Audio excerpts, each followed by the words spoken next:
ఈ గాథలో బాణీలు లేవు, పదునైన మాటలు లేవు. కానీ ఇందులో ఉన్నది ఆత్మజయానికి అద్భుతమైన ఋషితత్వం. ఇవి కఠినమైన విరక్తి మార్గంలో నడిచిన స్త్రీల కథలు.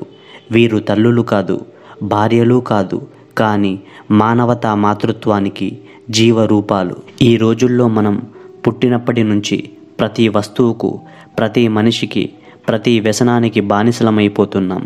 కానీ వీరు తమ పుట్టుకనే గెలిచిన యోధులు. వీరే జైనమత సన్యాసినీలు. జైనమత సన్యాసినీల జీవితం ఇది ఒక పరీక్ష.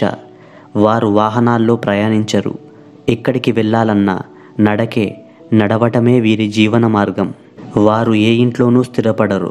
ప్రతి రాత్రి కొత్త ఊర్లో, కొత్త వీధిలో, కొత్త జ్ఞాపకాలతో ఉండాల్సిందే.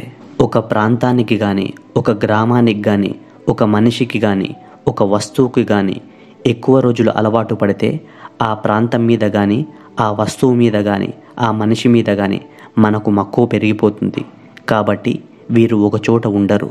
వీరు భోజనం ఒకసారి మాత్రమే చేస్తారు. అది కూడా భిక్షగా మాత్రమే స్వీకరిస్తారు. వీరు లభించిన ఆహారాన్ని మాత్రమే తినగలరు. కొనుక్కోలేరు, అడగలేరు కూడా. అహింస, అపరిగ్రహ, సత్య, బ్రహ్మచర్య ఇవే వీరి 4 మూల స్తంభాలు. ఈ 4 జ్ఞాన మార్గాలను చివరి వరకు కొనసాగిస్తారు.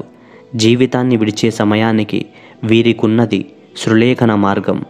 ఆశల నుండి శరీరాన్ని విడిచి శుద్ధ ఆత్మగా మారడమే వీరికున్న లక్ష్యం.